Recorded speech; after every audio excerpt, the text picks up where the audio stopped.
Hello everyone, this is Defense Politics Asia. Quick update on the Donetsk front. We have new information from the Russian Defense Ministry. So this is not this part, but actually to the north of Donetsk. So previously there is actually a bulge over here. Let me enable the previous map. So you can see previously there is this bulge over here where the Ukrainian forces are somewhat surrounded or penetrating through, depending on who you actually side.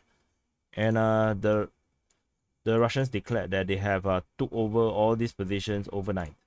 So I read what they wrote. The grouping of troops of the Russian armed forces advanced another 4 kilometers during the night and captured the settlements of Betmanka, Mihailovka, Krasny Partizan, Stavki, and Troskoye. The of course the names in Ukrainian is different. Is Bemenov. Bemenov is actually a Krasny Partizan, and you have Mikhailivka, Tavki. Uh, Betmanivka actually is referring to the river, this river, Bamanovka River. But I believe that they are in this case they are referring to this small little town here, and of course Troyske. They did not mention they captured Novoselivka, so perhaps they only captured this part, whereas on the opposite side of this main road, is this a road or railway? Looks a little bit like a railway. So on the other side, they haven't captured this one. Originally, there's supposed to be a entrenched position at this cross junction here by the Ukrainians. Not sure what happened to it yet now, because the Russian Defense Ministry did not show a map. That's why the other time when they show a map where I have the ability to mark out all these Ukrainian positions, that is actually something rather rare. Usually they don't. So this is just a quick update on the development here in the northern side of the Donetsk front. So let me see. Popasna is Luhansk, correct? So this is Donetsk front. With this, let's look at the quick update is over. So if you want to continue to listen, I want to talk a little bit about maybe the tactical and strategic situation. My understanding that is that there is actually a strong position at New York by the Ukrainians, and this was an entrenched position, so they have managed to punch through and make the connection between Donetsk and Holivka much safer now. They can now use this road to communicate and transfer forces or munition or supplies much safer and easier. It would be conceivable that they may actually hit take over Novoselivka and then Alexandropol and maybe Tuksuhabaika. They will go around New York. I don't think they will go head on into New York. Because if they take New York, then it's going to be another tough fight. What is this? Who the hell built buildings in this way? Okay, never mind. Those shall not complain. Okay. So, I believe that they will actually go for this, and then here. Then the forces that's fighting around here, I believe they're going to break the defenses eventually, and they will probably go for Bakhmutivka, and with this position they will capture the road. They can block the road and resupply from Konstantinivka to Avdiivka will be broken. Tentatively, it's already rather broken because of the positions of the Russians fighting over this side. And this is a railway, I believe.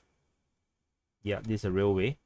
So there is a railway track to Avdiivka. I'm not sure if it's working. It actually travels all the way from Pokrov.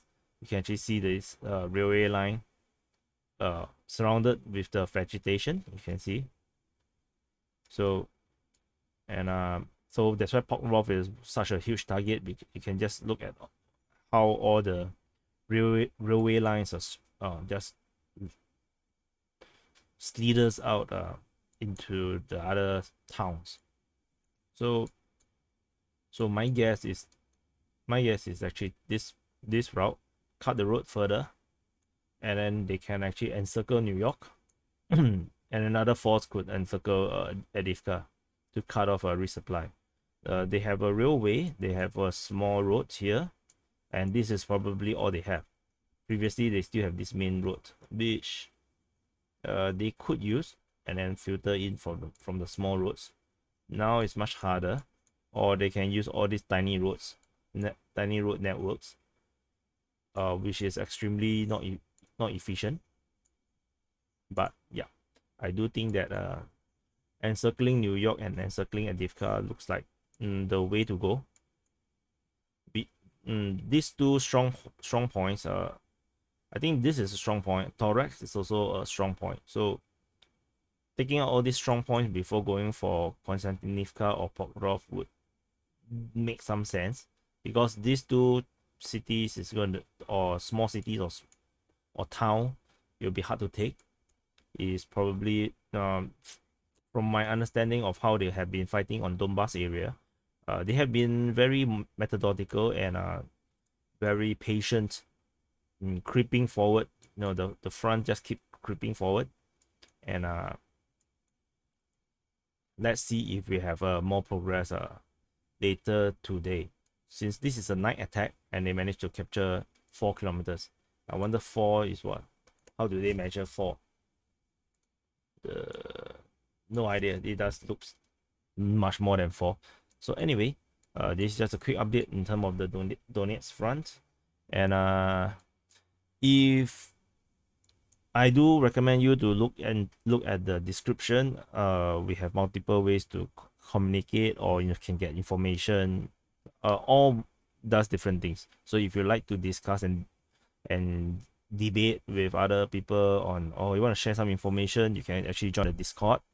And if you are curious about some of the sources that I use, you can follow the Telegram channel. I do share things that I do not share on the YouTube channel, and although I also do not share every single source that I see, I just share some of the interesting ones, and of course the official reports from the Ukrainian side and the Russian side.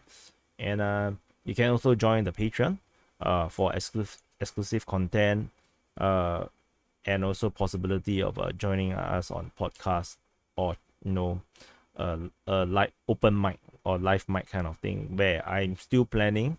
I haven't have time to actually think deeply about it, have some thoughts of how to do it, especially also because of the difference in time zone, right? From everyone that is following me, some are in Asia, some is in Europe, some is in America. So the time zone is will not be the easiest way to sort out. For me, I'm okay. My sleeping hours is totally messed up, so I can be in any time zone. So let's see how that goes. So anyway, this is just a quick update on the Donetsk front, and I'll see you in the next update.